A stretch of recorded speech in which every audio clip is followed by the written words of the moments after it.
People of the beef world, welcome to Reef Beef. My name is Benjamin. My name is Richard. And today we're have a special guest, a beefer on the show. It's gonna be fun and exciting if you're into fun and exciting things. And Richard. We have a wide range of discussions from what it is to be a reefer for 2 years and what it is to have a controller or not have a controller and all kinds of shit. So welcome to the Reef Beef. Welcome to the beef. This week's Reef Beef is brought to you by saltwateraquarium.com for all your saltwateraquarium.com needs and powered by PolypLab. Powered by PolypLab.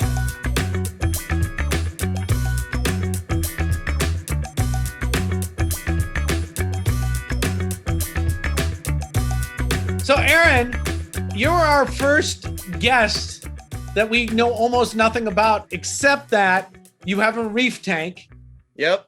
And that you're cool, because I've talked to you online and I've had lunch with you to talk about some reef stuff, drama that no one cares about that was going on. And you're a beefer, you're a member, and we've always talked about having beefer members on to talk about their setups and troubleshoot stuff or answer questions or just generally give you grief about whatever it is you're doing that we think you should be doing differently. And we can talk about Refugium and how much you love it. We can. And then, or if we get bored, I could plug in my bass and you could plug in the guitar and you could highlight how much I suck at bass. What? Ben can sing. We play some Dead Kennedy songs. It'll be great. Oh, fuck yeah. I don't know if I can sing though, but I'll play a kazoo or hum or something. You know, Jello, you're good. Yeah, Jello Biafra couldn't sing either. So terrible. Cool. We should talk about fish and stuff, I think. I don't know. We talk about I'm stoked to have a beefer. Hey, let's all talk at the same time. So tell us about reef keeping and you a little bit for intro. Like, when did you start? What kind of system do you have? That kind of stuff. So we know what's the lay of the land. Yeah. So, I mean, I think I'll lay the backdrop of we talked earlier and I have way too many guitars. I'm, same reason I've never done cocaine is because if I started, I'd never stop. So I'm kind of a crazy person like that. So I got into reefing about 2 years ago, ballpark. Wow. Okay. So I kept cichlids, kind of like the generic stuff that, people do in like their teens. So me and my buddies got into cichlids. Throughout high school, we did that. And then I went off to college and had to get rid of the tank. And then fast forward a bunch and me and my wife met, got married, etc. Got a house. And I was like, someday I'm going to put a tank in here. So eventually that never happened. And I put one in the garage because it was just like, oh man, if this thing gets like algae on it and stuff like that, it's going to look like shit. The guests are going to be pissed. My wife's going to hate me. So I put in this room, which is essentially like, the previous owners had 5 kids, and I think they just quarantined one of them in here. So it looks like the Brady Bunch down here. It hasn't been touched since the 60s. But I'm in the garage. I've got my tank here, and I've got 2 others on the other side of the garage too. So I've got a display tank, a nano tank, and a frag tank. So the nano tank is kind of like I don't do anything. It's got a couple zoas and just whatever. I might clean the glass once a month kind of tank. The frag tank, my goal was to actually do it right. And that didn't fucking work. And the display tank was the 2-year project, which I think is finally setting in. So that's kind of my setup. So the display is a Reefer 350. Nice. And Red Sea. Yeah, Red Sea 350. So 4-foot tank. And it's decked out with the Apex and all that kind of stuff. So generic stuff that most people get. It's got radions, blah, blah, blah, blah, blah, blah, blah. And then the frag tank is a custom job thingy that I got off Bar. I was posting on there, does anybody know where I can get a frag tank? And some dude was like, I'm selling one. And I was like, sweet. It was cheap. Went to his house, got it. Did all the plumbing myself for the first time, etc. So that was fun. So Bar is Bay Area Reefers. It's a local club. I think I was one of the co-founders of it. That's still going on, and Aaron's part of it. So that's pretty cool. Yep. And I got a question. The tank is what's it called? What company? A Red Sea Reefer 350. 350, and that's liters, right? Yeah. Yeah. So it's like 2 gallons. 3.8. Yeah. It's like a beta bowl, but with tangs in it. Excellent. Tang police. Yeah. So Man, a 2-year reefer. Yep. I'm a rook. well, I say I'm an advanced rookie though. Like I read Yeah. too much, and I don't know. I have a commute into the city on Caltrain from the peninsula to San Francisco. So before I bought the tank, I obsessively read as much shit as I could. So I got it kind of right. It's just the one thing I never like realized, which is my beef, is like, what the fuck does it mean when your tank is mature, right? Like the tank is ready. And it's just like, you talk to Rich, he's like, you'll know it when it's ready. I'm like, okay, wise man. Like when? Like, so yeah, so that journey's been kind of ongoing, et cetera, et cetera. But yeah, 2-year reefer, man. 2-year reefers are rare. I was talking to Terrence today about people in the hobby, and we were like 2-year reefers. We were talking that like at every stage of reef keeping, it's like coral spawn, 99% die. Yeah. Right. So to get you are past being a baby. You are now fully a reef keeper. You're a toddler. Yeah, I can waddle.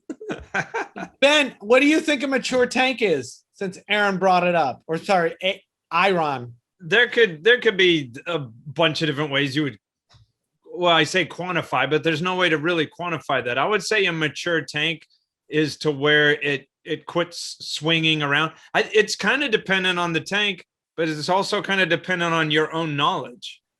You know, I would say, well, see, the reason I'm kind of stumbling over this is kind of complicated, because if we've been doing this for so long and then someone's trying to find their way, then your mileage may vary on what you're doing. Because like a 2-year reefer, when you've set something up, like you said, you've obsessively read and engaged in forums and this and that. But, a lot of the process with your aquarium that you have is like, all right, what am I doing? And it can be equally crazy, like for Richard and I, because we're constantly like, we've been doing the same shit for a long time. And like, what should we do differently? Or, don't let me speak for you, Richard. Why should I stop you? Yeah. No, I just think, if I set up a tank, I'm going to call it mature, probably maybe around 1 year out, just when biologically it has a lot going on. I can put corals in there where I trust they're not going to fall apart for, not too many reasons. And, copepods, amphipods, little bristle worms, micro brittle stars, when all the little microfauna that I did not put in there is like living and running around and doing all that stuff. I mean, that's what I would call mature. I think I like that there's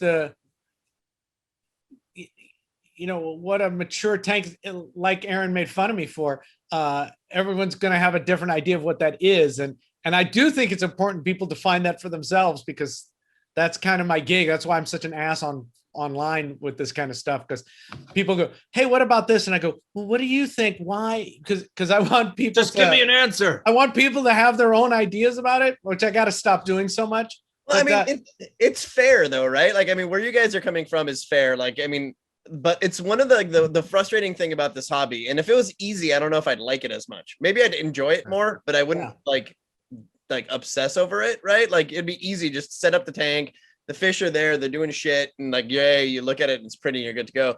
But it's like the only hobby I've ever been a part of where there is no feedback loop on if you're getting better.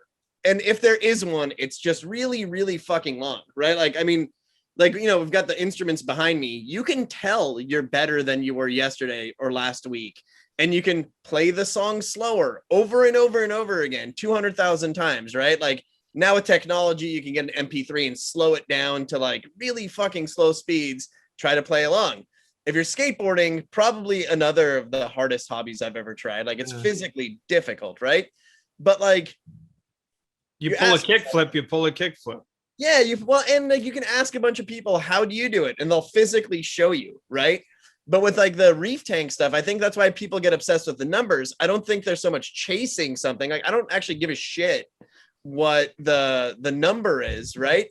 I just kind of want to know how to benchmark where I am, right? Like, and that's, I think, the harder part of the hobby is like, when the numbers kick in and now everyone's like just like talking about pH all day and doing crazy shit to like raise it, which is fine if it works, but like, as a noob, you're like, what should my alk be? What should my nitrate be? What should my phosphate be? Those are like the three common ones, right? Because everybody kind of universally is like, you know, somewhere in the same range for mag and calcium. They're like, yeah, whatever. But I think that's why those questions are important to like the newer people, because you just have nothing to anchor it on. Because like you said, like you want a stable tank. You're like, well, this is my frustration. Like the tank's decked out. It's got the Trident. It's got, you know, automatic dosing, whatever. Like if you look at the apex graph, the shit's just a flat line. I'm like, it's as stable as it can be. Why is my shit dying? Right? Like, and and Rich said, because it sucks at life. It's like, thanks, dude. Have a chicken wing, right? Like, and I mean, and I'm not poking at you. I'm just saying, dude, it's all good. That's why I'm here. All right, motherfucker. No, you know, like in any endeavor, like I remember me and my buddy used to mountain bike every freaking day. And, you know, we just had like entry-level mountain bikes, but we'd go to a really hard lake or really hard course where dudes are out there and like, you know, decked out and all spandex with Cannondales and so on and so forth, you know, and we're covered in blood and like cut off jeans and stuff like, you know, hopping over roots. Now there was some of those dudes with all the gear that would blow us away, but they were obviously like professionals or damn near. But what I'm getting at is like, it's not the equipment that makes a thing. I mean, you could take any endeavor and you could just throw money and equipment at it, but without that experience and knowledge, a lot of it doesn't mean shit. Yeah. I mean, the equipment I just find as like makes shit easy, right? Like, you know, like I think we've had, you know, Rich has seen this. We've had these discussions on the forums where people are like, I don't need like controllers just get you out of tune. I'm like, well, you don't have to go ape shit with a controller, but it is nice that when like I turn off the return pump, the skimmer's off, right? Like that's just saves me pressing a button. Plus, like with a rat's nest of shit in the back, hiding, like just so it's like that kind of stuff. I think gives controller a bad rap. But if something tells you that like, hey, your tank's spilling water on the floor, like, you know, like I think people think the controllers are there to like do everything for you, but I'm like, I don't know, it just tells me when it's really fucked. As I'm listening to you guys, I'm thinking that reef keeping is fucked up. Reef keeping is fucked up because it's like 7 hobbies in one. Yeah, right. It is. You mentioned plumbing. All right, so plumbing, I can come over and show you and walk you through it. Right. Not me. That's not the hobby. I can do it well if I want to. I just don't care here. You never want to then. At other people's houses, I do. Sure. But you know, so plumbing, but that's not your hobby. So great, you're great at plumbing. Now you're done and you're onto your tank and you have to learn fucking something else. You know, so in chemistry, you got to learn some chemistry, and so there's then how the animals interact and how fucking water behaves when you pump it around, and you know, there's just all these different flavors, and you got to kind of learn them all to be able to have a successful product. And even more fucked up is that a reef tank is like driving an oil tanker, you know? Yeah. You kind of get it set up and you aim it, and then you go, and you let it alone for a couple of months and hope that you've put it all in the right direction. And you're like, dude, I just wanted a yellowfish. Right. Right. Just stick with yellow Libidachromis ABS to PVC crap, and like it's just like I just wanted a yellowfish, man. Did you jump? How fast did you jump into coral? So this is kind of so here's like a slight backstory. So I set up my display tank at the same time. I was like, okay, cool. Let this thing cycle and mature. I'm gonna set up a 10-gallon quarantine tank, buy a couple clownfish, and get those things, you know, through quarantine, right? So I was too chicken to actually medicate them in QT. So I was just observing them. I had the stuff, or what I thought was enough stuff. And then they were going good. A month or two had passed. They looked good. All of a sudden, one of the fish is just like lethargic. I'm like, oh no, something's going down, right? Like, don't know what's going on, et cetera, et cetera, et cetera. And then finally, like, it's date night with the wife. And it's like Saturday, 7:00. I'm like, oh shit, like this thing's skin is falling off. What's going on? And I'm like, oh no, this can't be good. So finally we have date night. We come back home. It's like midnight and I'm on the forums and like, oh, it's Brooke. I'm like, great. The one thing I don't have a cure for, because, you know, you need formaldehyde. Like, is it wild caught? I don't know. It's from the store. right? Like I have no idea. Brooke So is pretty nasty. Yeah. So so it was like, and the weird thing is that I'd introduced nothing into the tank except those 2 fish, right? It's not like I randomly grabbed a crab or something, threw it in there, or another fish popped in. It was just like this dormant thing. And at some point it flipped, started overtaking the immune system. And next thing you know, it's like midnight on, on a Saturday night, and I'm looking for formaldehyde. I'm like, what do I do next? So they're dying. So they pretty much perish pretty quickly. And I had a fear that I had cross-contaminated the tanks. And I read that with Brooke. I forget what it is, but it's like a 45-day fallow period. So I was like, well, great. There was my 3-month cycle. I got to throw fucking 45 days on top of it. I know, genius idea. I'll buy a 10-gallon cube and quarantine some coral in there while I'm at it. So I had nothing in my display tank. And let's try corals. Yeah. So like, let me get some corals. So I went to Aquatic Collection, got a Blasto and a hammer. The Blasto I still have. The hammer just decided to die. And that's when I got coral. And then it began this whole snowball of like, all right, screw this. I'm never buying non-quarantine fish again. I don't want to do this. It's a pain in the ass. I don't want to get like the, copper, and like, it's just too much of a hassle. I don't want to do it. But then the coral, I started kind of segregating on like a little quarantine tank before trying to put in the DT. And that led to all sorts of problems that sucked. I'm like a pink Smurf, a really tall Smurf. I'm like a pink Smurf, a really tall Smurf. Yeah, that's that delicious beef. This show is partly brought to you by saltwateraquarium.com. We love saltwateraquarium.com. We used saltwateraquarium.com before there was a Reef beef. I have occasionally gotten, things that I need in an emergency because they have, free shipping on any size order. And so sometimes I've had to get something real quick. Hey, we do like saltwateraquarium.com. We've talked to them about doing a Reef beef carbon, which would basically just be some other carbon repackaged because that's funny to us. So if you are interested in Reef beef carbon, when you're on your next order for saltwateraquarium.com, at this link, which is right over here or right down here, put in there that you're interested in buying Reef beef carbon. Yes. Make it a thing.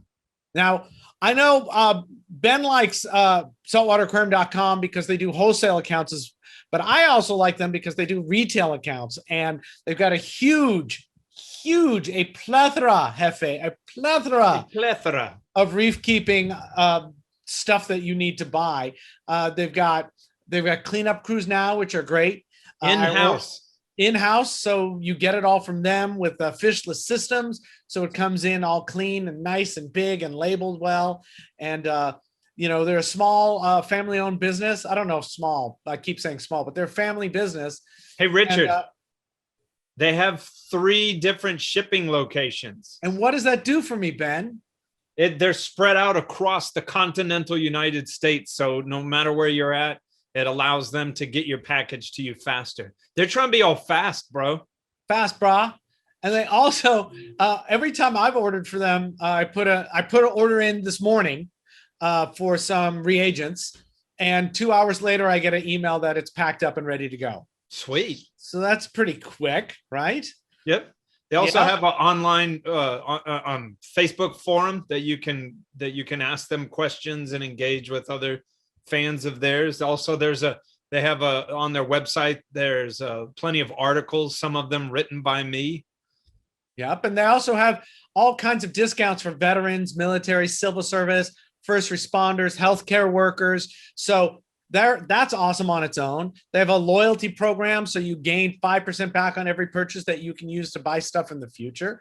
And they got great content, like Ben says. So I think you should check them out at their address, which appears up here, saltwateraquarium.com. I'm like a pink Smurf, a really tall Smurf. Yeah, that's that delicious beef. What are your main problems that you're having right now? So right now I'm mostly good. The most recent problem I had, so in the display tank, again, it was probably up for a good 14, 15 months at this point. And I'll say this is bad to say on the Reef Beef show. I learned how to hack all the live sales on Reef to Reef. So I started getting really good coral, like without waiting on the live sales. I shouldn't say that, but whatever. And eventually I had like, what's the word? What's one more than a trio? Forio, whatever. Four Quad. nice like Indo torches, right? Yeah. And they were in the display tank for a nice while. Again, keep in mind, got the doser on there, got the trident, everything's checked, everything's stable, everything auto water change, so everything's seemingly good. And they all just start melting one by one by one. So all of a sudden it was like $1,200 of torches just eating shit. Like, So let me stop you real quick. go for it. When you went to Richard, you can keep moving. Okay. I ain't the boss of you. But so when you go to the store and you pick up these torches, did you ask the salesman, when did these get here? No. Okay, so anytime, this is just my 2 cents, anytime you buy Euphilia, they are really prone to getting infections. They go through, I mean, look at the skeleton. It's like a bunch of razor blades with gooey flesh. Yeah. So I would only buy, if I was a hobbyist and went into a store, first of all, I would hopefully have a store where it's like, hey, what's up, man? What's up, Ben? Someone I know real well. Hey, Yeah. man, how long ago did you get these Euphilia? Oh, dude, we've had them for a couple of weeks. Maybe after a couple of weeks, I would get a Euphilia, but Euphilia is a coral that I want it to stabilize where it's at and melt if it's going to melt and live if it's going to live. And I swear, as a professional, you get this all the time. I mean, if you work in a store, you want people to feel this way, but you feel like that Euphilia is you're never going to see it again. It's in and out of your grasp. You better buy it now or if it won't ever exist ever again. And I mean, that's largely bullshit. Yeah, I mean, that's pretty good advice. I'd never heard that one, actually. That would have saved me $1,000. They get cut really badly in transit. Yeah, that makes total sense. Also, maybe it's that, there are different levels to maturity of a tank, right? So now you've introduced whatever comes with Euphilia, which is different than what comes with acros, so you're kind of every different genera of coral that you deal with, you got to figure out what that wants. Right. And sometimes that's not what the other ones want. Yeah, and the more confusing thing is when they're doing well for a while. So I've had some specimen that are in there for like a good 3 months. I had this really nice large hammer colony, and it was just kicking ass. And then the signs, like all of a sudden you're like, how come it's not extending? And you're just mentally prepared for like, all right, cool. Let's get the PayPal account ready because this one's gonna go. Right. And it's just and there's like not much you can do for it. Like you inspect but this particular one I had in my coral QT for a good 90 days, kicking ass, had him in the display tank, kicking ass for a good 2 or 3 months, and then just went down. And it was just brutal. Like it's kind of hard. Like, no one's a doctor. Like you can't just take these things to the vet, but you're like, without knowing what happened and learning from a mistake, that's the part that sucks. Like sometimes, like to Ben's point, if I bought a Euphilia and it immediately just took a dive, you're like, all right, cool. I remember that that dude on the podcast told me that make sure they've been alive for a while before you buy them, right? But when they kind of do something unexpected after being successful for a decent amount of time, you're just like, I didn't learn shit, right? Like that just sucks. Well, on that, I'm sorry, Richard. On that, I would ask you what sort of corals you had around it. Let me see. So the closest coral would have been a Gorgonian. Can you turn whatever you're filming yourself with towards the tank? It's all blue. Do you want me to whiteify it? That just gives us an idea of what what you're talking about. Yeah, I can. This is I kind can't of see shit. yeah, it's all blue. So now the tank's looking all right. Now we got the torches replaced. That guy on the far, I don't know what side is on, but on my left is an aquatic collection thing I bought. And yeah, that's pretty much it. So I've started dabbling in a couple of acros. The Euphilia are doing good again. And okay, here's another thing from in my experience. God, what is torch? Is it glaborescence? Euphilia glaborescence? So torch corals do like more flow, whereas like hammer and frog spawn and all these other guys don't quite like as crazy flow as torches do. So I mean, that's another thing to consider if those were torches or not.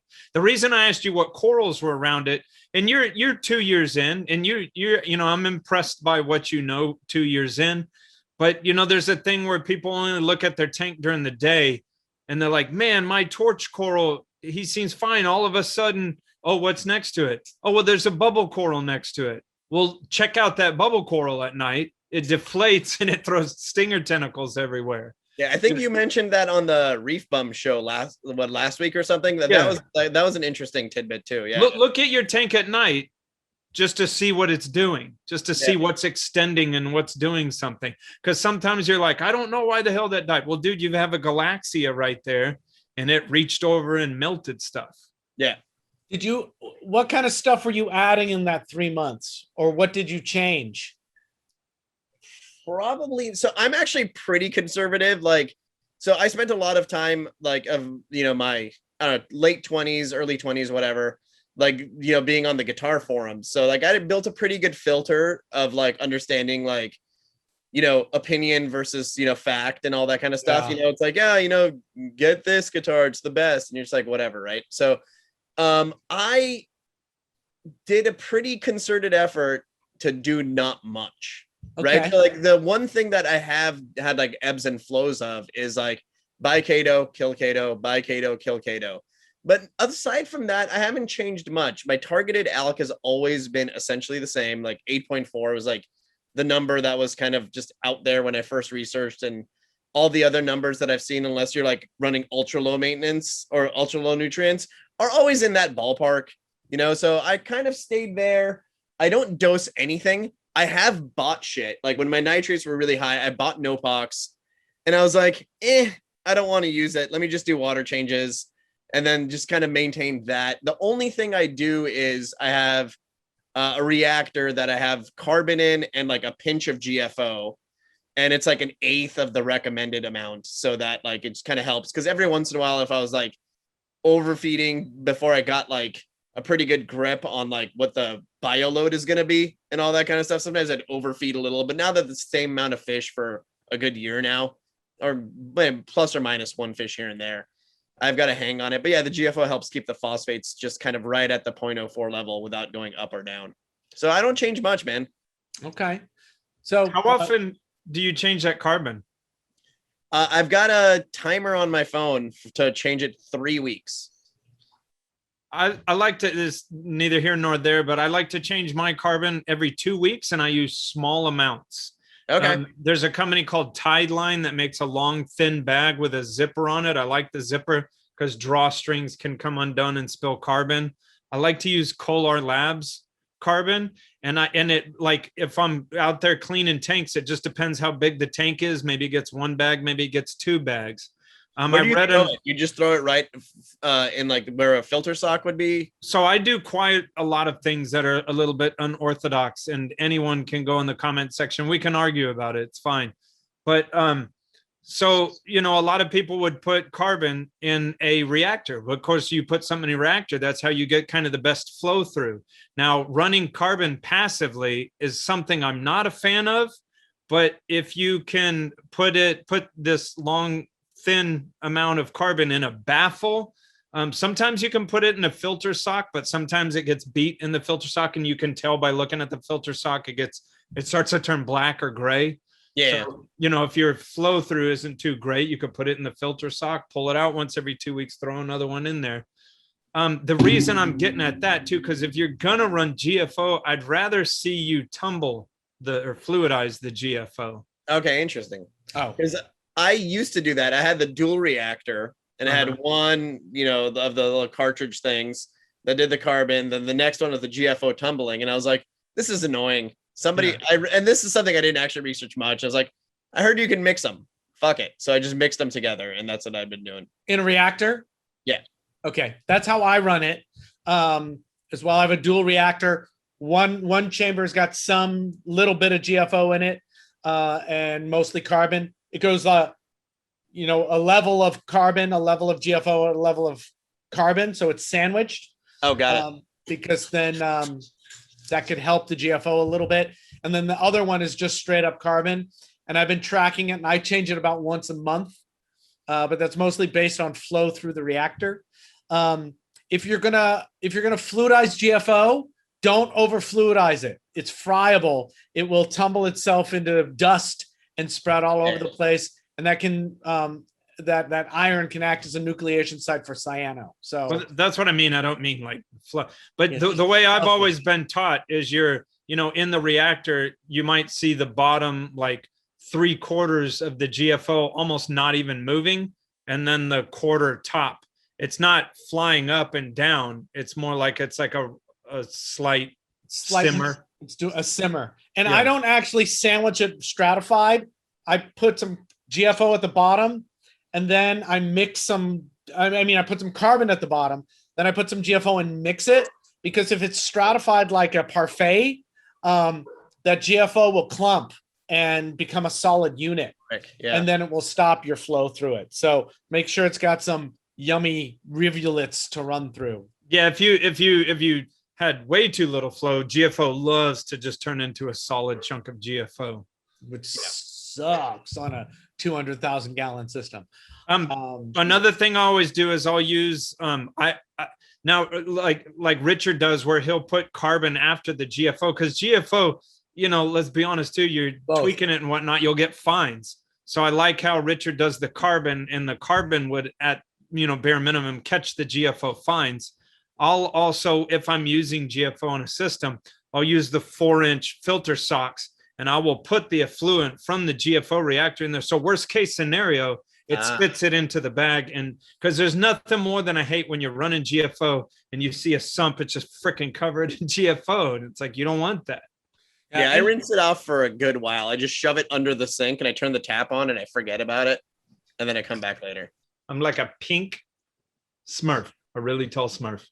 I'm like a pink Smurf, a really tall Smurf. Yeah, that's that delicious beef. This episode of Reef Beef is powered by PolypLab. Powered by PolypLab. Ben and I have both used PolypLab products, and we're going to tell you about them and why we think you should use them. This is Reefroids right here. Reefroids. I don't know if I can get it in focus because of what's going on here by my face. Just zoom in on my face. Yeah. This is Reefroids.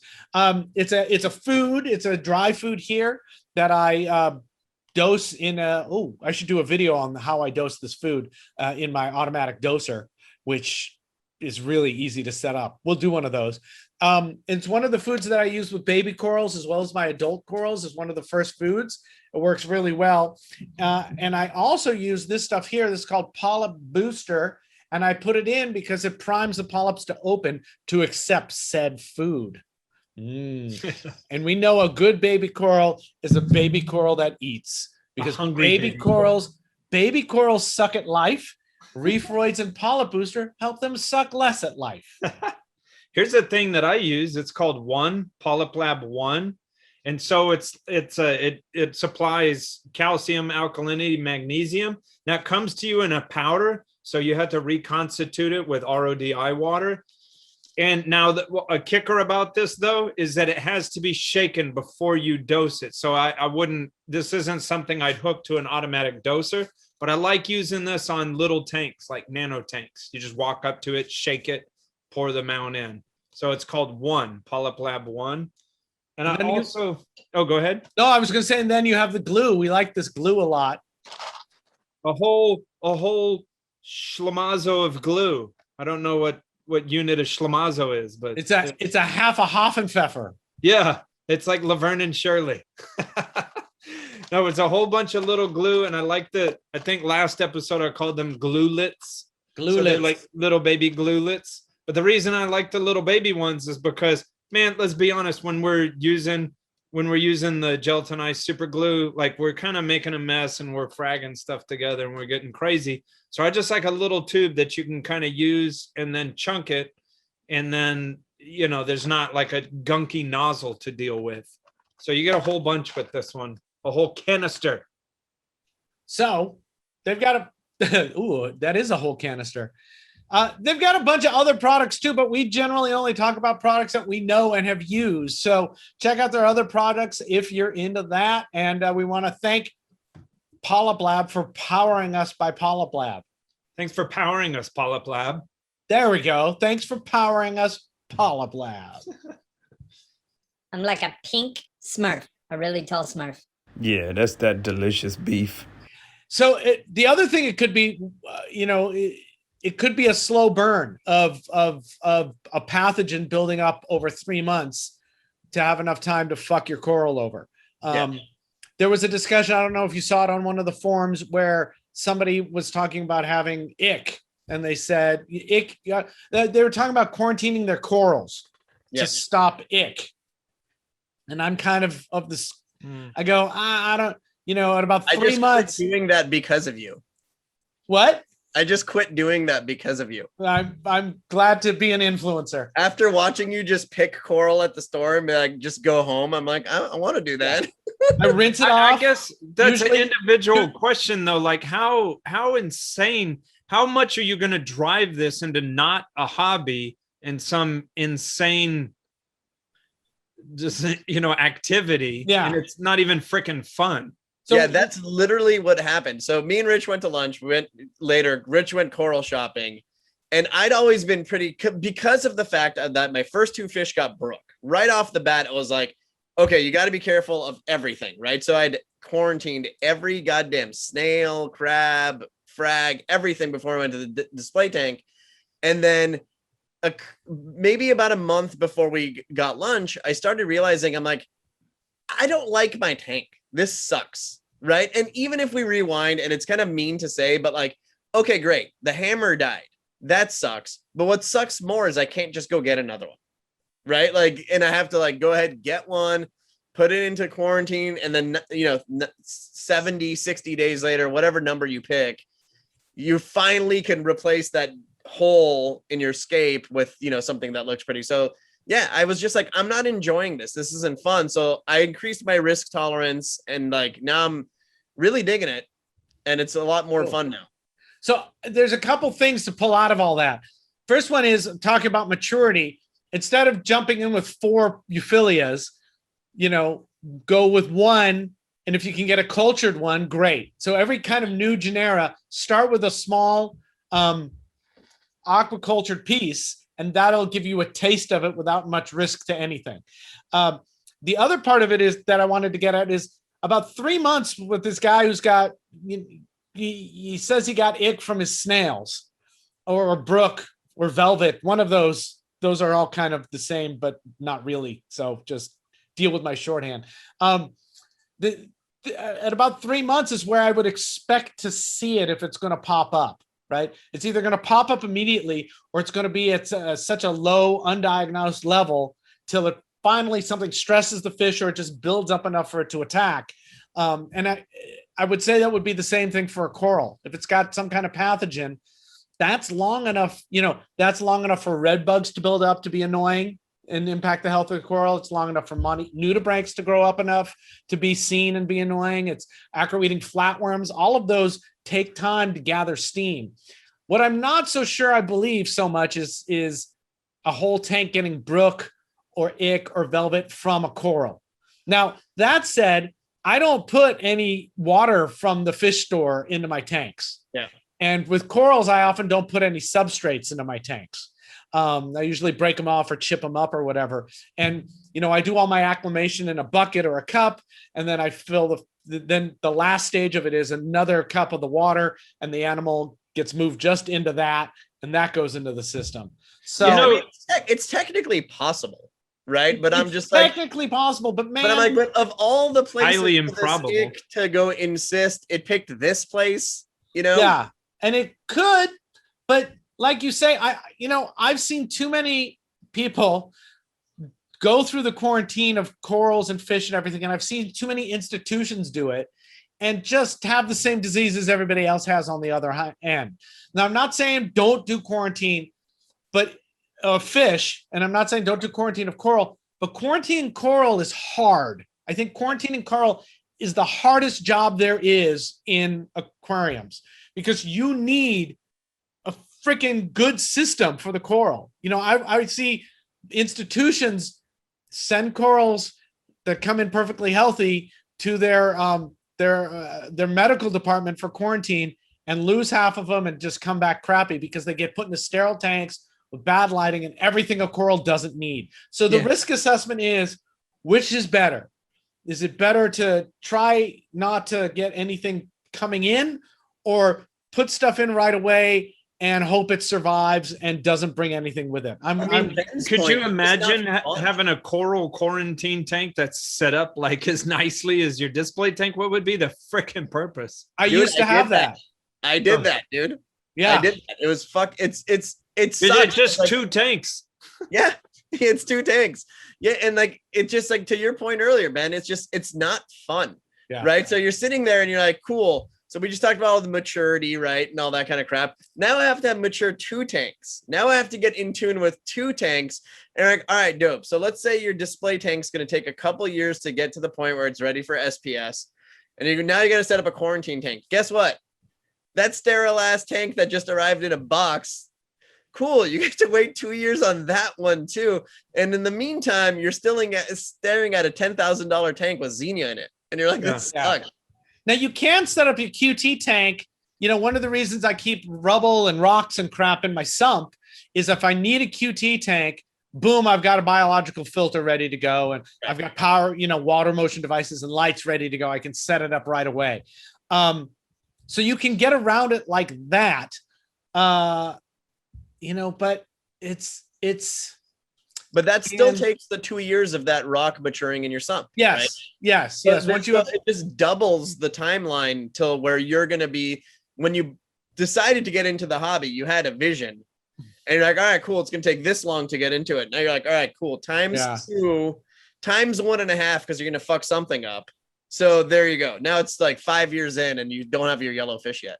Yeah. And I hate for this to sound negative, but and I promised myself I would quit saying how long I've been doing this, because when I went on Reef Bum, I was like, dude, shut the fuck up. Like sometimes I watch myself and I get pissed off at myself, the shit that comes out of my mouth. So I always fucking say how long I've been doing this, and like no one gives a shit. I've been doing this for a long time. But I'm just saying that this is a hobby where you got to understand how sensitive this shit is. And you're not always going to, and no one's going to have an answer for why your fucking torch coral died. Yeah. I'm not saying it's not worth the endeavor of trying to understand how or what. And that's what causes you to gain knowledge and learn. But I'm just saying you're like awake at night and, honey, what's wrong? I don't understand why that torch coral died. It's like, bro, it's a difficult hobby. Hey, Ben. Dude, I took a day off work because my fucking clownfish were dying in quarantine. I told my boss, I'm like, dude, I got to go home. I think my fish is going to die. And he looked at me and he's cool. So he's like, all right, dude, go. But I do believe in that. For me, at least, it's been pretty great that after that experience, I only bought fish from vendors that do quarantine, and like the peace of mind that I got from that. So like months later, after I'd gotten the hang of everything, and like at least the fish part, right? The coral's a lot more finicky than the fish, in my opinion. In the 2 years I've been doing this, Ben, in my opinion, the fish are easier. And like, I was like, all right, fine, fuck it. I want to get a gem tank. It's been a while. I'm pretty confident I'm not going to kill this thing. And it was good peace of mind knowing that like, hey, I'm going to get a quarantine specimen. It's not going to nuke my tank, nor is my tank going to nuke it. So that I kind of dig. I've always laughed at gem tanks because, like, is there a spot on him? It's like he's fucking covered in spots. Yeah, no, and you can actually barely see them because they're just black and they blend in the background. I'm like, my bad, that was a lot of money for this guy. Well, Richard, what were you gonna say earlier? Wait till it gets big and it's totally ugly. I was gonna say, I've been doing this since 1983 or 1982, and that's all I wanted. No, and. These animals are really sensitive, and they're also really robust. So to what Ben was saying about knowing what you're doing and risk assessment, like Aaron's pointing out, that feel, this is why I don't like recipes. That feel will guide you through what to do so much better than setting up a quarantine tank by the rules. And because that needs its own feel. Like I say, that's the hardest job there is in public aquaria is quarantine. And clownfish are a shitty fish for beginners. They are a shitty fish for beginners. They get sick. They are fucking velvet and brook magnets. Not really ick so much in my experience, but the only brook I've ever had is fucking clownfish.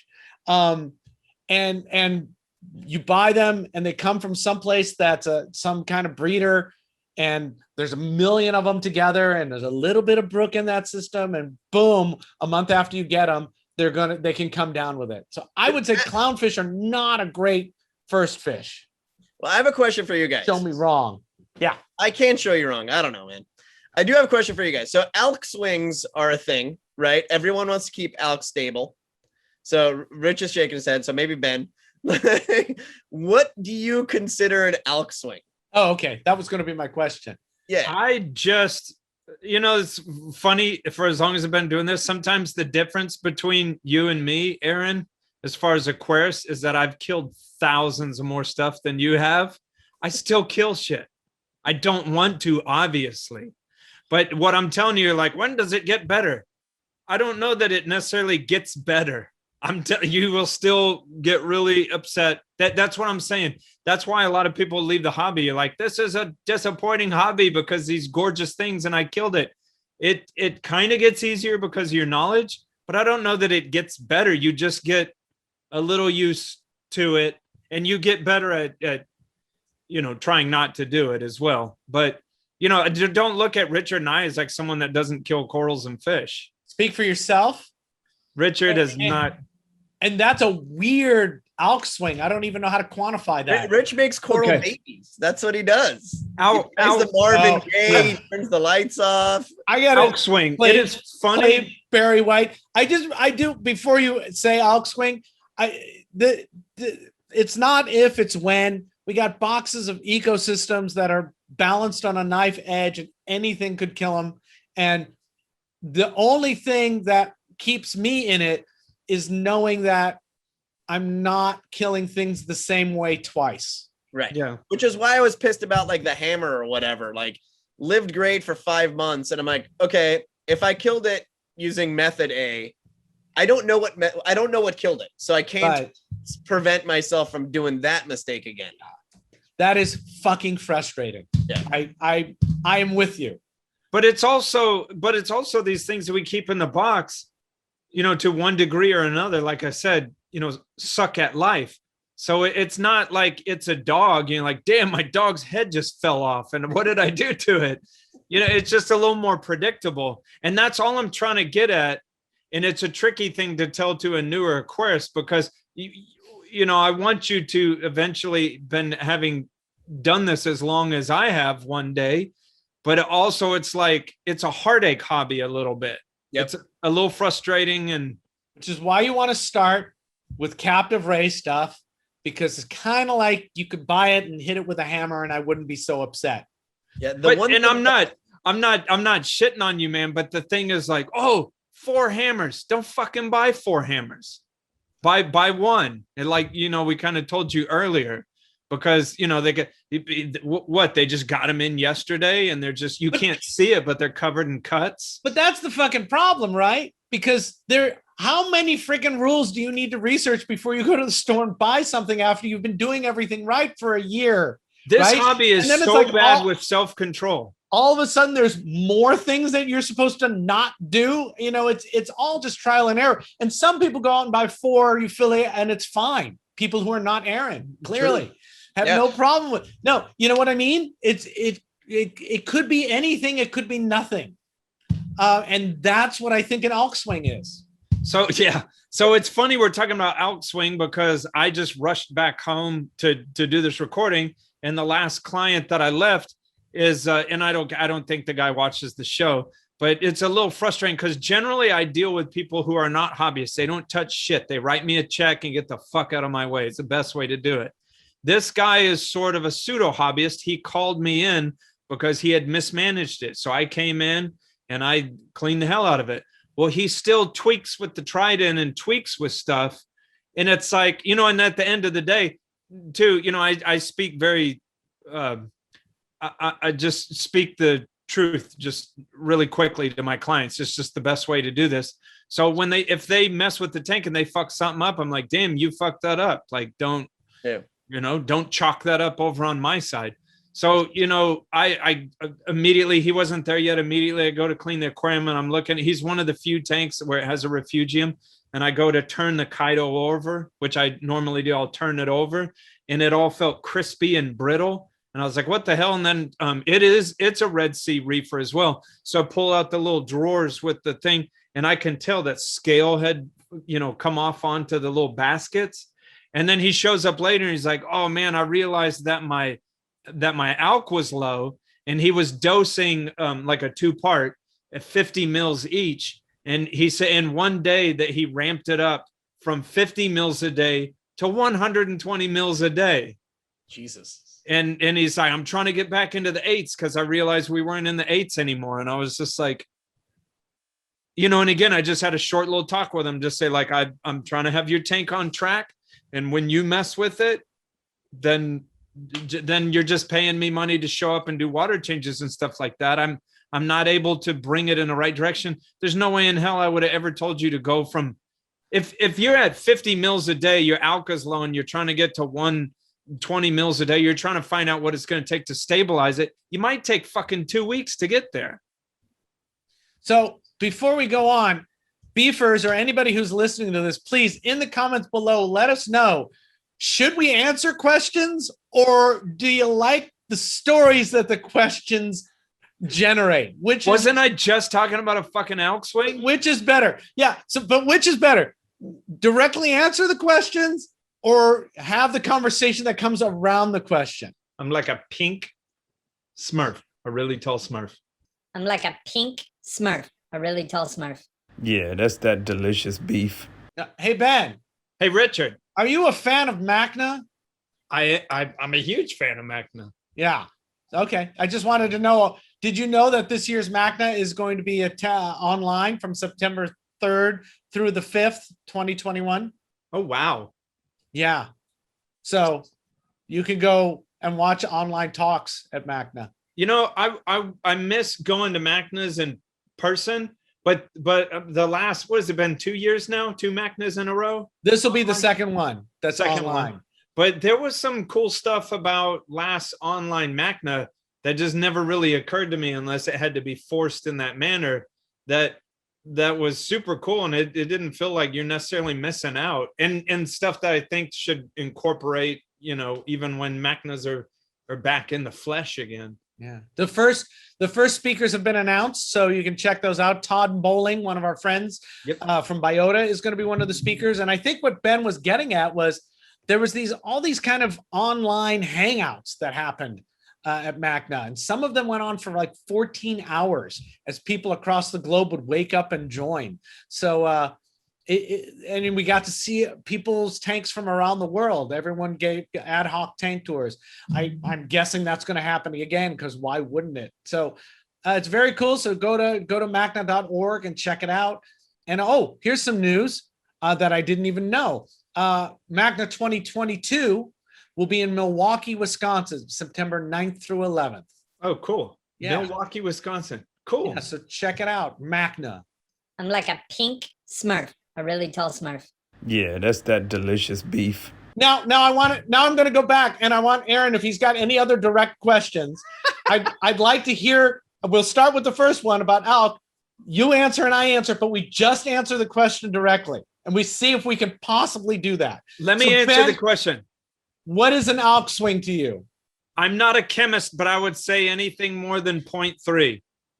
Okay. I would say 0.5 to 1 DKH is a swing. When it's at 1, when it's at 1, I'm like, what happened? If it's anywhere below 1 DKH swing, I don't care so much, as long as it's not like from 8 to 7.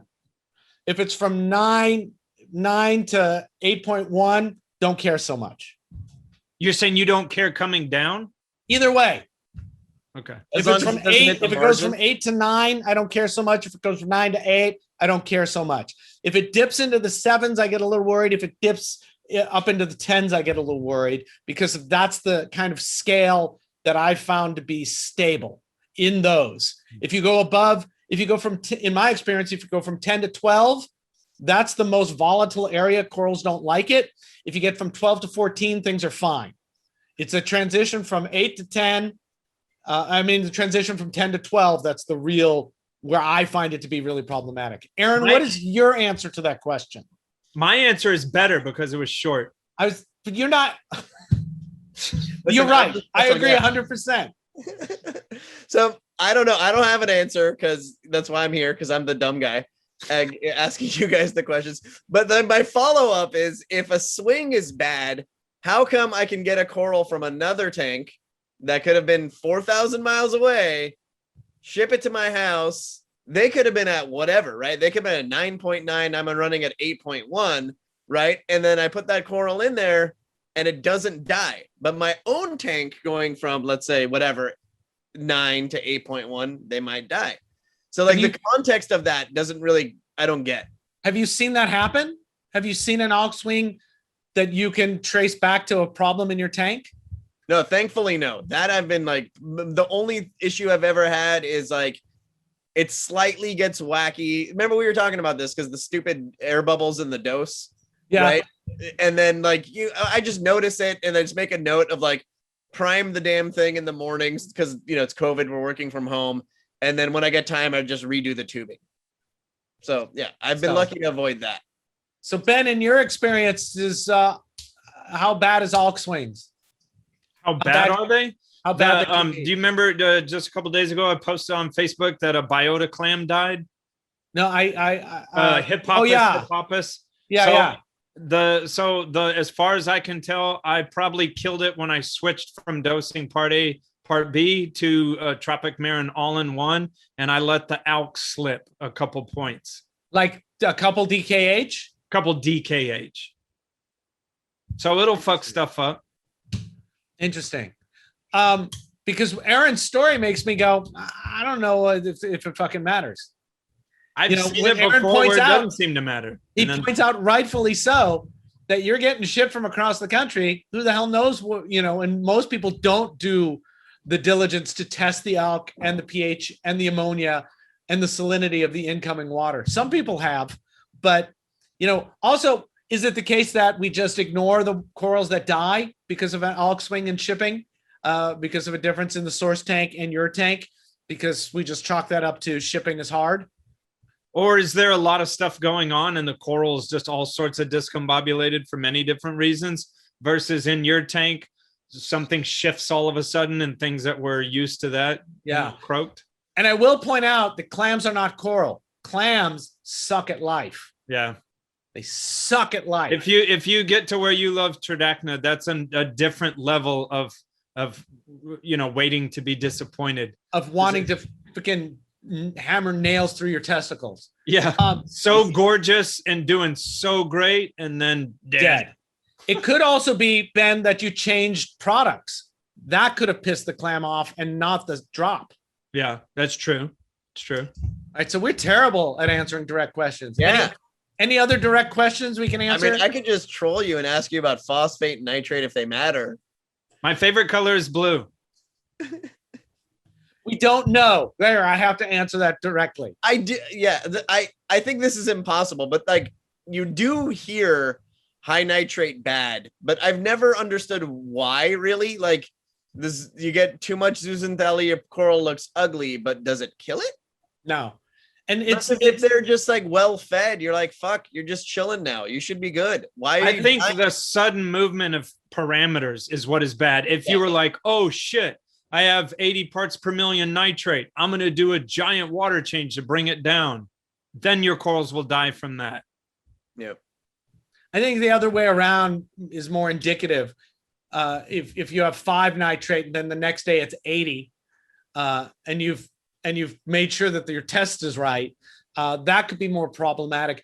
But is it the nitrate or is it something else that's caused it? Because there's plenty of tanks that have high nitrates and beautiful tanks, beautiful coral colors, right? So is it, and we used to not care. Nitrate used to be the devil because, oh my God, your filter sock is a nitrate factory. And then phosphate became the devil because GFO came to market. We could do something about it.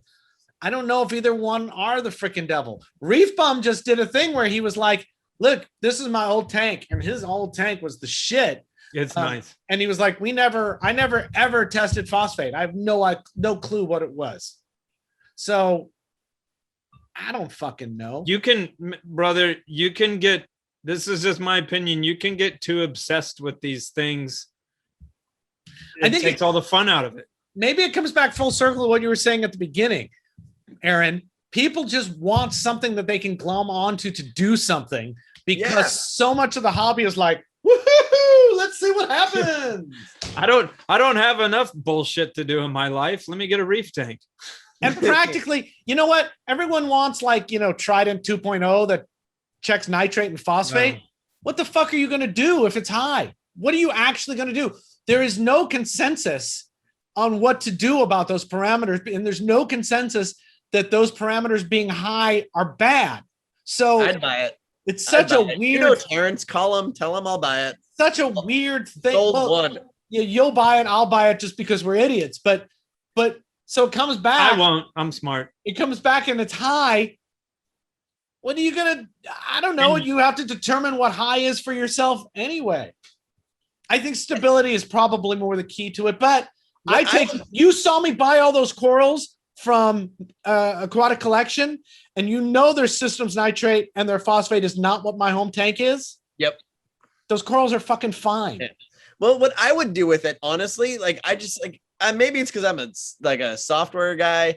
I just want to know, right? Because like even the dumb shit of like, am I overfeeding, or if I'm like, I've got more SPS than I used to. Let me try some like oyster feast or whatever. It's nice to know. Plus, like you did the whole talk about being lazy, right? Like I don't want to fucking test. Let the robot do it, right? Yeah, but it's got to be actionable, right? What is actionable about the test? So I get stop feeding as much, right? Like that's actionable, right? Like maybe your GFO is exhausted.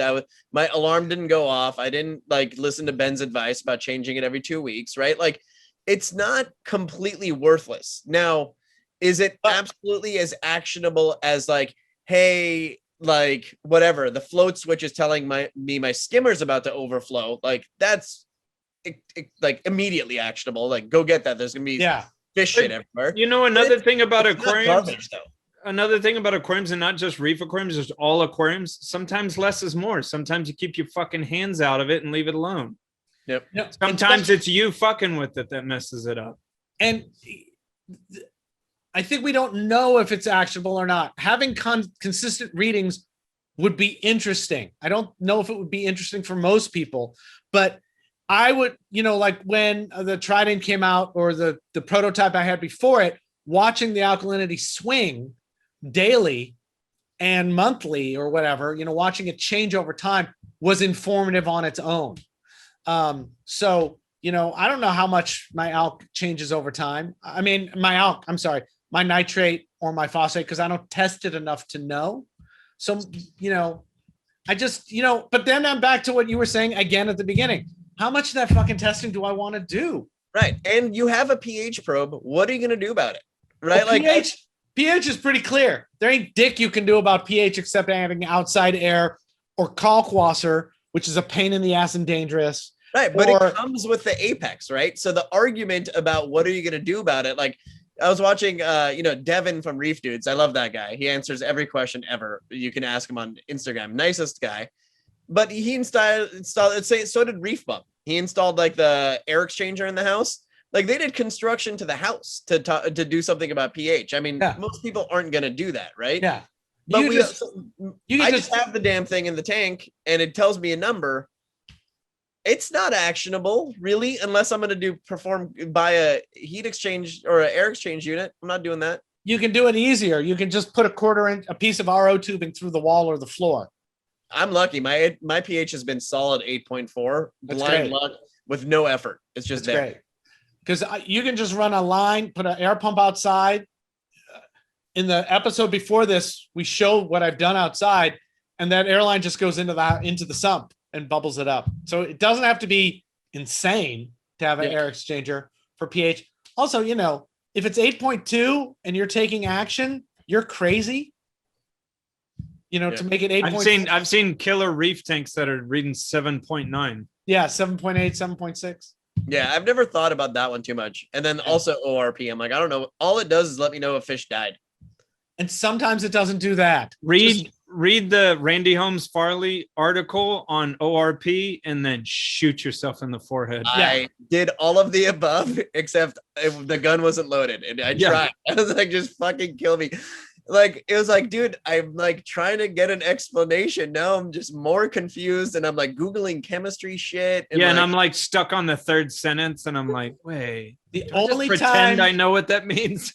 I think a good general rule is you care about ORP if you're running ozone. Right. If you're not running ozone, just fucking take it off or just look at it because it's interesting. But nobody who's doing anything, you know, how often do you clean that probe? That probe just ends up getting covered in goo. My pH probe seemed wrong, so I just got another one. I was like, I'm not cleaning this. Yeah, no, that makes sense. Every couple of years, it's a nice thing to change out anyway. I want to be more like Devin. Do you have any other direct questions? And if not, we'll move on to the other two segments of the program. I'm good. No, this has been fun. Hey, do you have any more questions for My favorite color is blue. I'm like a pink Smurf, a really tall Smurf. I'm like a pink Smurf, a really tall Smurf. Yeah, that's that delicious beef. Hey, Ben. Hey, Richard. I was thinking, I really love your hair. How can I help me see your hair on Reef Beef more often? Well, probably. Okay. So you go to memberships. ReefBeefPodcast.com/membership. Yeah. Become a member. And there's different levels of membership there. And that helps us to feed our families. And also too, there's the buy us a beer thing where you can just straight up give us, it's really just giving us money, and it makes you feel better because it's called buy a beer. So yeah, you could buy some of this merch. Oh yeah, look, I got this one on. I got this one on. Oh, let's hold it up like this for the rest of it. I can never say this correctly. Chicherai. Chicherai.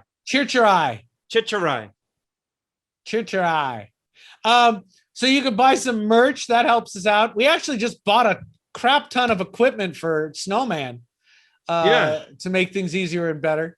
So that's really nice of you guys to help us out with that. And and we want to thank you all for all the support. The show wouldn't be going on without you guys. We just hit 500 subscriptions, which means at 1,000 subscriptions, for 500 subscriptions, we did a tour under the house. On 2,000, I'm going to wear an entire spandex outfit. Yeah. And at 1,000, we're going to do an in-depth tour of the display system at my house. And it's 1,700. I'm going to show you my toilet bowl. Oh, hell yeah, you are. Hell yeah. Thank you, Beefers. We love you. Thank you. I'm like a pink Smurf, a really tall Smurf. Yeah, that's that delicious beef. Arin, do you have any beef? Beef. I do. How controversial do you want to get? The two beefs I have, you can choose if you want to follow either of these. Okay. One I call when mom and dad don't get along. So it's the controller and app wars, right? It's kind of like when Google took fucking Google Maps off the iPhone. Oh. Like all the users got screwed, right? You're just like, fuck. Now Apple had to go home, make a whole new fucking app, blah, blah, blah. So that sucked. And then I'm not a brand loyalist. I don't care about any of this shit. Like learn, Google a few things, buy what you want. But some brands, especially nowadays, now with like the merger stuff and the Sky, I just feel like people just shit on Neptune for sport. Oh yeah. Yeah. Those two things actually kind of bother me. One, the controller thing, like it is bad. Like that, like, this product can't communicate with that one. It's like, you want like, you ever get like a Google, like a Nest product, but your iPhone can't fucking turn the heater on. Yeah. So you have to get an Android to use it through. Like, I hate that. Like the one thing I don't want to do is open 7 different apps to put on feed mode or maintenance mode. Right. And that I think is counter to what the consumers want. However, I think the manufacturers are all aligning like a vertical ecosystem, even Red Sea, which seems to be kind of like not playing those like Red Sea's been trying to do that for many years. Right. The Reef dose just came out. They've got a skimmer. They don't have a pump yet, but they've got the wave makers and they got the tanks. But like I don't know, guys. Just realize you're not software companies. All of your apps are shitty. Like, just let's all get along and like make it easier for the reefers to just press one button and have shit happen. Try the Ceche app. Is it terrible or great? Fucking A. It's the only one I ever want to use. Really? Yeah. And the new Neptune app, I think I'm allowed to say this, for setting up the sky. Yeah. Pretty fucking sweet. I mean, you saw I didn't like the Apex's display, so I just made my own app. Yeah. No, I got to be careful because I like Apex because I use Apex and I understand Apex now. So I'm a fan of Apex. And boy, I like to sit on Terrence's lap. It's so soft and firm at the same time. But if there was another product that did what I get out of the Apex that wasn't based somewhere across an ocean, for service, I probably still wouldn't switch to it because I'm invested in this ecosystem. Yeah, I have a buddy that said, I just want to get back to the new app that's coming. Seems to work really well for me, like insanely well. And when I set up the Ceche, I was stunned that it worked. Because when I set up these Red Sea gyres, I just want to fucking stab myself. Dude, the Red Sea app is, you know what sucks about it the most is like you see the screenshots and you're like, oh, that's pretty. It's an absolute fucking nightmare to use if it even fucking connects to the equipment. And it's that was the problem. That was the problem. And the Ceche, and I bought another Ceche because I want to play with it, but it was like, boom, it was set up. I was like, holy shit, this is a miracle. Yeah. But I should shut up more. I want Ben's reaction to this because of that. Because I'm just sitting here letting my hair blow around. Me too. Why do you think people shit Arin, on your hair blew off. All of it. Like my euphilia just polyp bailed, my hair polyp bailed. It's done. Get 4 toupees. I got hair up there from my daughter and my wife. I could give you. What's That's that thing? creepy. The Merkel? Can I borrow one? A merkin? That's for your pubes. Oh, well, I was gonna say earlier, I have a buddy that was like bugging me about the GHL Profilux. Like, do you like it? Do you think it's cool? And it's like, fucking, if you live in Germany, I mean, I don't know anyone really. I can't speak to that one because I've never used it. But the Apex I like, but I also have Ecotech gear I like. I have other gear. I have my needs. And I think one thing people confuse is like we see this comments all the time of like, oh, that's just a rebranded this or that or the other thing. But I think people ignore the value of creating the ecosystem, right? Of like, I don't necessarily like even the wave pumps, which might not be the most popular Neptune product, but like, dude, there's no power brick. Like that to me has some value. Like I don't actually have those, that equipment, but like it was a consideration. Or the Core 15, you don't need to get a power brick, and there's only so much crap I want to have behind the stand that's ready to catch fire, right? So like it would be nice if you could just have your choice. And like, I mean, this will never fucking happen, but if all the controllers would just agree and all like the big players could play nice and just compete on if bulk resupply keeps buying up everyone, it will happen. Yeah. That's the interesting thing about all of that investment and capital shifting, because I don't think we've seen a player with that much, with those deep pockets. If you're working in a store, so Central. Yeah, certainly. but Central just bought shit to sell, right? This seems to be buying stuff to let the companies keep being companies. Yeah. Okay. And minus like the LGBTQ stance that we wish these folks would take, I kind of like BRS just going for it. Like when I listen, either I'm super gullible or like when I hear like Ryan talk about stuff, like it sounds like he's saying shit that average person's kind of thinking. And I like that of like, why can't this do that? Why isn't this better? Why isn't there a thing? So like, if they're coming at it from that angle, like I want to see where that goes. The only way I could see, I don't know, Ben, it sounds like you were into like punk rock and guitars and stuff. Like, I think the only way this could go, like the worst case scenario here is if what happens is what happened to Fender when CBS bought them, right? It's like CBS bought them and they were like, Leo and his friends just building cool guitars and all doing it for the love and building cool shit. And then eventually CBS bought them and like, hey, we can shave off 10 cents on manufacturing cost for this and that and the other thing. And there was a whole era of guitars that were eventually deemed trash until later on people couldn't afford the real vintage stuff. So then they went after that stuff because, you know, they got to get something on. But I mean, you can, if you pay attention throughout history, you can see all sorts of brands that have done that. A little upstart player making something cool. The big dude buys them to either, you know, they say, oh, we're going to leave them alone. We're just going to merge them in and kind of incorporate. And sometimes they bring them into the fold and then they fucking strangle them. And it's like, what happened to that company that I liked? They deemed it as a threat. I don't know. Who knows? Sometimes they don't. I do agree with you on this, Arin. It's like, you know, I don't really think I am, but, you know, sometimes I just think like I'm a happy-go-lucky idiot because I just look online and everyone's like, oh, they bought this, they merged that, or they came out with this and just shitting on everything. And I mean, I have a longevity in this industry. Just like chill the fuck out and wait. Things don't always pan out like you are just fucking like you spent your last 2 days writing a goddamn book on what pisses you off of something you have no fucking control over. And it's a light. Like, I think people are hell bent on the sky being bad. I'm like, why? Why do you want this to not work out? Who, like, if it's good, dope. There's a kid. If it's dope, great. You have another option, something to buy. But yeah, that kind of sucks. I think people just want it to be bad. I'm like, I don't know, dude. There's a lot of cars out there. Isn't it nice that you have 1,000 cars to choose from when you're shopping? So, yeah, and why? I guess somebody I saw said something like, you know, well, you know, I don't see why this light is so much better than any other light. And I'm going, who do you fucking said it? Have it? Who said it was? They just said it's another light.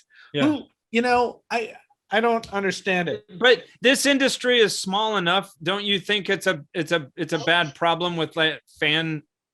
Okay, we try, you know, not to be all PC, but like, you know, we try to not be too, you know, so like I was gonna say fanboy, but I'm just saying like fan person, like we like Ford or Chevy or Apple or Android, or people get so dug in, and then the other company gets a product, you're like, it can't possibly be good. And it's like, calm the fuck down. I just don't get that perspective. I don't get my panties in a wad. I'm just happy that I do this for a living. Yeah, I understand not liking something about a company, but look, this is what I learned like from FedEx and UPS, right?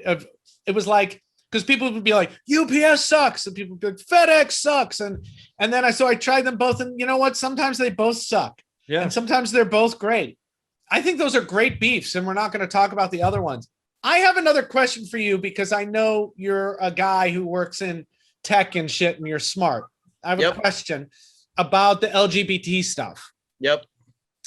And the responses to it. So I can see.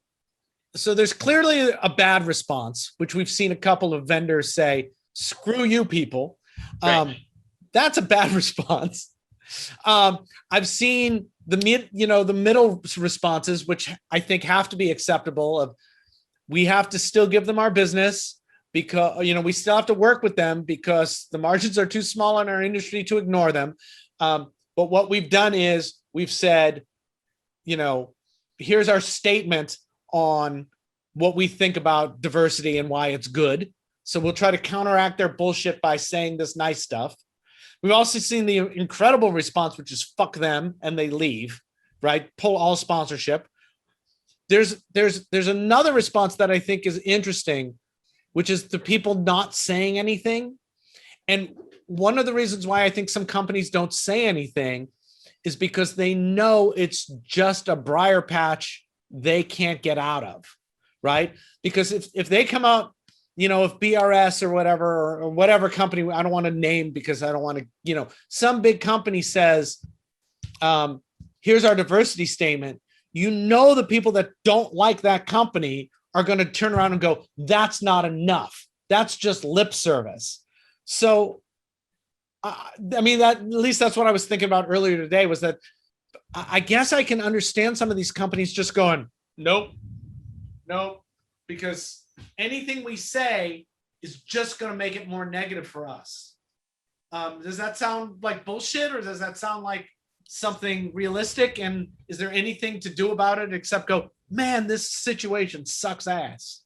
Yeah, I don't understand a lot of this. Like, again, like I'm pretty new to this hobby, and I'm been pretty clear on stayed pretty clear on like the forum drama. Some people know, like, hey, this happened on Reef Central in 1932, and then there was the Great Migration to like, I don't know any of that stuff, and I don't really, it's kind of trivia to a certain extent. Although some of these folks actually have personal relationships with the people involved, so I don't want to trivialize it by calling it trivia.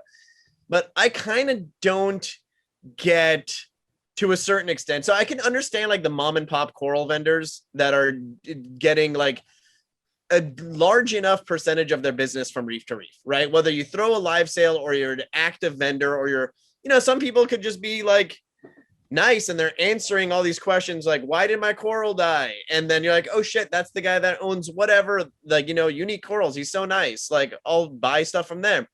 So I can see some of the folks kind of being on the sidelines if a majority of their business is derived from Reef to Reef, right? Like, that makes absolute sense. From the really big players, it's just straight up conjecture. I don't know, right? Because if you Google, so I mean, like, I've run like big search engine optimization shops and all this kind of stuff, so I kind of understand some of these Google stuff.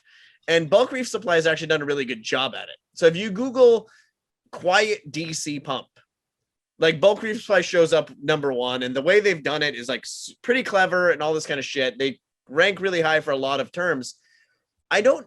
Without knowing how much of their kind of business hinges on Reef to Reef being like friends with them, it would be hard to comment as to what their action or inaction means. You know what I mean? For all I know, they could have talked, right? Like, and I don't know how like tight these guys are. I have no idea, right? So maybe they spoke behind closed doors, and that's I mean, you guys might discuss stuff about, this show.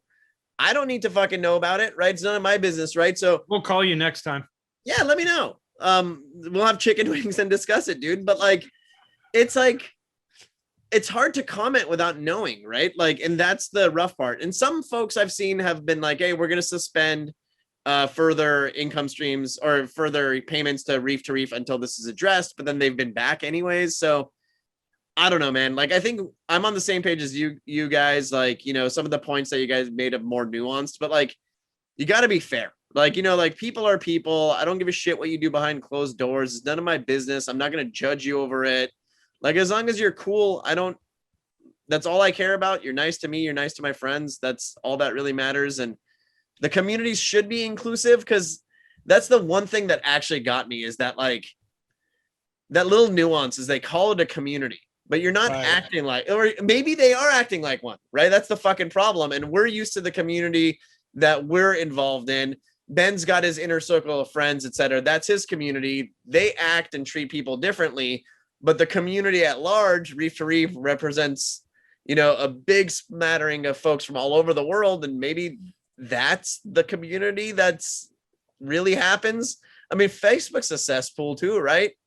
So I don't know. I think it's a really hard answer, but like, I'm not quick to jump down the throats of the vendors because I don't know, right? And if I knew, like, I'd be working there, right? Like, so there's no way for me to gauge that. Right. And if we want to be cynical, it could easily be possible that the vendors that jumped ship from Reef to Reef, the percentage of the business they were getting from Reef to Reef was 4%, and they just didn't give a shit. Yeah. And so it was easy for them to jump ship.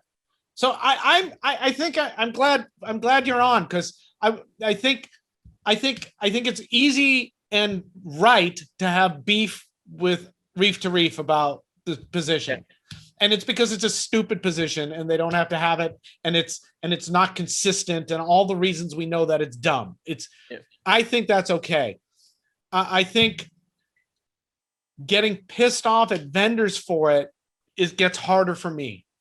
Except for the vendors who were like, fuck queer people. It's like, okay, you guys are assholes. Yeah, you get the fuck out of here. That's different. But like, at the end of the day, like, the one thing that Reef to Reef has is like, like, every like hobby needs a clubhouse, right? They're the clubhouse door to some extent, right? There's some satellites, there's smaller forums and stuff like that, but they're the big player in town.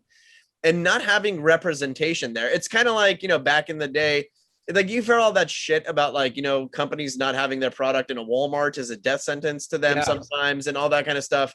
So when you're put in that position where like someone's kid's college tuition depends on something, like you have to be, I personally, I'm not saying anybody else has to agree with it. Like I'm personally like, I can't comment on that, man. Like this gal organization has mortgages to pay, people to pay, etc. And I don't know what this would do to their bottom line. You know, it's not my place to take, you know, send their kid to a less good school, you know?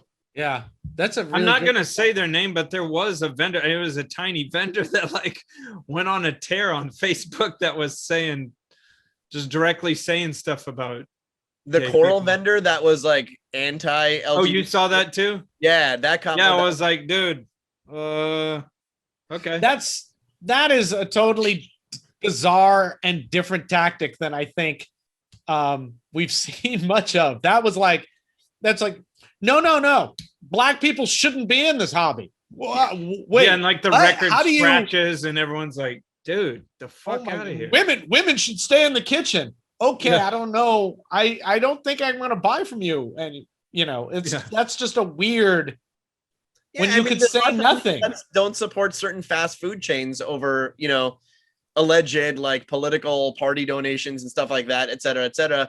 And these people are just going way over the fucking line with that, right? Like you're just like, hell no, you're not getting my dime.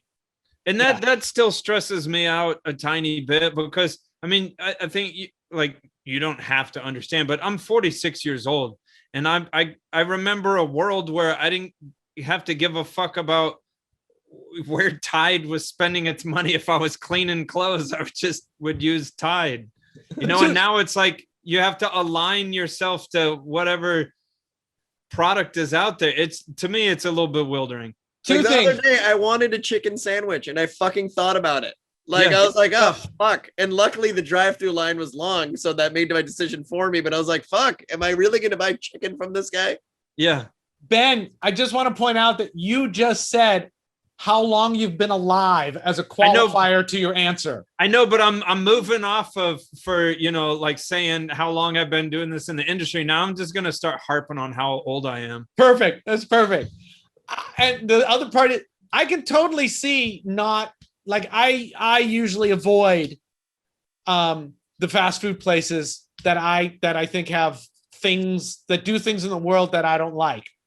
I also know my little bit of fuck you guys doesn't make a shit difference to their bottom line because by and large in today's day and age, boycotts are useless because companies are too big and too distributed. We're never going to get a percentage of people to boycott enough. Yeah, you might as well change your Twitter avatar in boycott. Yeah. Like, right. Always love those emails that would go around saying like, hey, everybody, next Monday, we're not going to buy gas at Shell. And it's like, okay. Right. I don't think that ever did a goddamn thing. Guess what, Ben? I'll meet you at Shell Tuesday morning. You know, and at the same time, I totally understand if people don't want to buy from a company because it hasn't responded in a way that makes them feel good. That's fine. You know, I'm not going to get on people for doing that. You know, I will say what I said about that. I think it's Reef to Reef is the problem, not their vendors. You can make that, you know, how those are all connected. If the vendors came out and said shitty things, easy decision, right? Like that's a fucking easy decision. Easy decision. It goes back to the vitriol that you were talking about before about other companies. It's what practical aspect is there? You know, I don't think we're going to get enough people together to boycott any of the vendors, you know, and at the same time, I know public aquaria who have pulled certain vendors off of their buy lists because they don't care for their political stance. I think that's totally fine as well. I think I'm not sure. Maybe I don't think this. Maybe I don't. Because it's easy for me. I'm a fucking privileged dude in so many ways. So it comes to this point in the conversation where I go, I don't know, man. I don't know what to say anymore. Somebody who is in the demographic lead me. you know, because I don't fucking know. I there. I'm There, I've still said worrying nothing. about alkalinity swings. Yeah. That is about alkalinity swings. I don't know. Alkalinity swings, it's fine. And they suck at life. And they suck at life. And be cool to people that are different than you. So, Arin, we'll get out of this whole discussion now, and we'll end this and let you have your life with your child. What's in the future for your system in the near future? What are you thinking about Success. So besides sucking? right now, I'm thinking about very little, to be honest. Okay, great. So the only thing I might do, since I've like knock on wood, there's a couple little SPS as influenced or motivated by you with coral shopping. They're knock on wood, they're doing well. I might add smaller wave pumps elsewhere in the tank so that the MP40s don't have to be so high. So that way I can have a couple maybe like Nero 5s here and there and have them lower than having two MP40s like at let's say 50% going at it. I'll have a Nero at 20, another one over here, et cetera, to keep things a little less on the extra. I don't like it when things are redlining, right? Like I kind of want them to be like chill. And given the way I did my aquascape, 2 pumps isn't necessarily going to get the good, the wave makers doesn't get the coverage I want. So I might actually downsize, but more. Have you used the Neros yet? I have a Nero 3 in my Nano, and it's like maybe the favorite purchase I've made. Excellent. I'm a huge fan. Yeah, it's pretty great. It's like unobtrusive. It's tiny. Didn't it freak you out though? Tiny little pump, and you turn it on, put your hand in front of it, and you're like, what the fuck? It's fantastic. The thing I also like about it is just like the practical part is it doesn't, this is another beef I have, is like, enough with all your fucking controllers, guys. Like I have like each MP40 has a thing. The skimmer, if it's a DC skimmer, has a thing. Enough things, right? Just like get off your ass and go press a button. Yeah. So that's another reason I like the Nero, because it has that little tiny little guy. Yeah, it's just like yeah. And you just press a couple buttons. Yeah, It's not complicated at all. So there's that, and then I won't do this because it seems like an absolute fucking pain in the ass, but a filter roller sounds nice, so I don't have to change filter socks as much. Oh, yeah. Or just take the filter socks out. I could. I tend to. Then I'd not have to do call you asking mechanical. about nitrate problems, and you'll tell me to buzz off. No, next time we talk to you, you'll be fucking adding nitrate and phosphate with that fleece roller. How often do you clean your socks? Twice a week. So I actually abuse the reminders app on my iPhone. So I just have stuff on my reminders app and it just goes off. And like sometimes I'll snooze it and not bother, but like I'm not militant about it, but like there's a little red bubble that says something needs to be done to the tank. I asked because a couple times a week is right on the edge of being practical. If it's less than twice a week, I think your socks are actually producing more nitrates than they help remove. Exactly. Cool. And I think I'm going to do some clipping in my tank in the next month or so. You should probably come over and go shopping if you're interested. I'm done. I'm down. I've been shot up. I won't poison your house. I won't lick your spices like Ben did. Perfect. I'm down. And I'd like to show you what I've done with what you're considering doing with different pumps in different places. Yeah, that'd be awesome. I'd love to show you the insanity that I've done. Make a new friend, whatever. Why don't you have them come over and redo my plumbing? We can have some chicken wings again. Did you notice after they said like there was a chicken wing shortage that I only realized this on the way home, that I only ate half of the chicken wings? I want to know what a 2-year reefer has to offer me. 25 years. 25 years, Arin. 46 years on this planet, 25 years of it in water. I am Aquaman. No, my one piece of advice, I think I have the same advice for most things, whether you're getting to like skateboards, guitars, or whatever, is don't buy the crappy thing twice. Buy the one thing that's good. Do your research to understand what good is, because good means different things to different people. So that's not about reef gear. That's about everything. You might hear generically XYZ product is the best. but understand why it's the best for that person and figure out if that suits you and your habits, because maybe you're a little bit different. That's my advice. That is a great piece That's of great. advice. Yeah, thanks for being our guest. It's Thanks. and thanks for supporting Reef Beef, because that's pretty cool too. Hell yeah. And yeah, thanks a lot. Bye, guys. Nice to talk to you. See you, Aaron. Thank you. Thanks. Bye.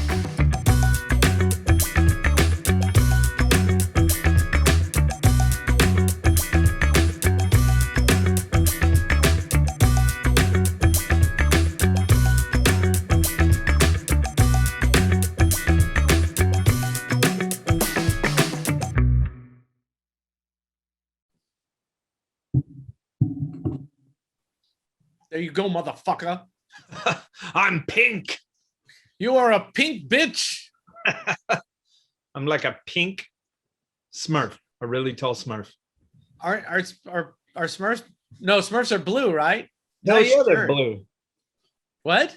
Hell yeah, they're blue. I'm like the anti-Smurf. What the hell do I know? You freaking. You didn't watch bigoted- Smurfs? You're a bigoted asshole. I know. I'm I have- handy Smurf. I have a disability, and you keep ignoring it. Your disability Smurf?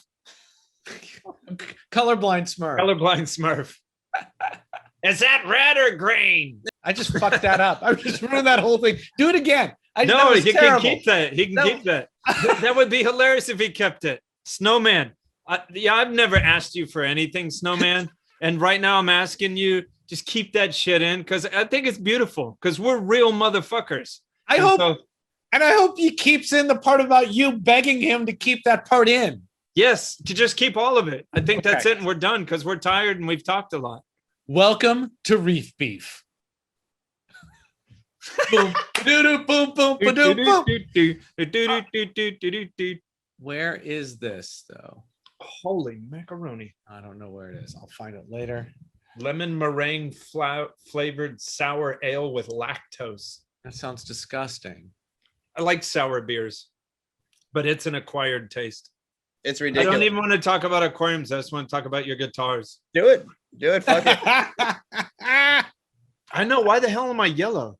Man, I saw them in 1984 at the Olympic Auditorium in Really? downtown LA, and Fishbone opened for the Dead Kennedys. Oh, shit. Christ. And it was a fucking terrible combination of audience and bands. And the skinheads hated everyone, and the Fishbone ska kind of people hated the skinheads, and there was fights and spit, and Norwood, the bassist of Fishbone, got stabbed on stage. Such a fucking great show. And the Yeah, Dickies that were one of sounds the like a Such a great show. such a fucking great show. Oh my god. So they did kill the poor and Nazi punks fuck off. Yep. Then you could totally sing either one of those, no problem. God, I want to get stabbed during a show. And all right. Okay. We This can do show. it. Rich, All right.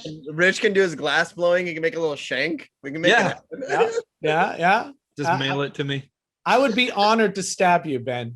Oh, sweet. But let me choose the date and location. Don't like sucker stab me. I don't want any of that crap. Okay. All right. You'll see it coming.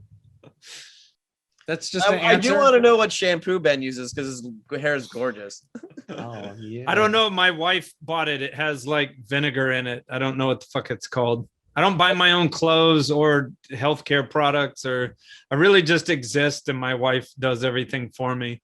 A couple months ago, I was taking a shower and I saw the shampoo bottle and I was like, well, I mean, first of all, and I was like, fuck, I've had that same bottle for like 7 years. It's like 86% full. I'm like, what the fuck is this for? That's like in the cabinet where I have like colognes and I don't really wear cologne. And I'm like, when did I get that shit? You know what Like we did? holiday. Because our refrigerator, like all the fucking spices and shit in the doors Yeah. that you never touch. We recently cleared out the vegetable drawers and put all the condiments in those drawers and put all the vegetables on the shelves. So now when you open it, there's food that you want to eat there, and the drawers aren't just fucking coffins for vegetables. Richard, when I Sour was Patch Kids there, something you really want to eat. Yeah. Richard, when I was at your house last time, I removed the lids from all your spices and licked every single spice. Fucking A, we're gonna clone you.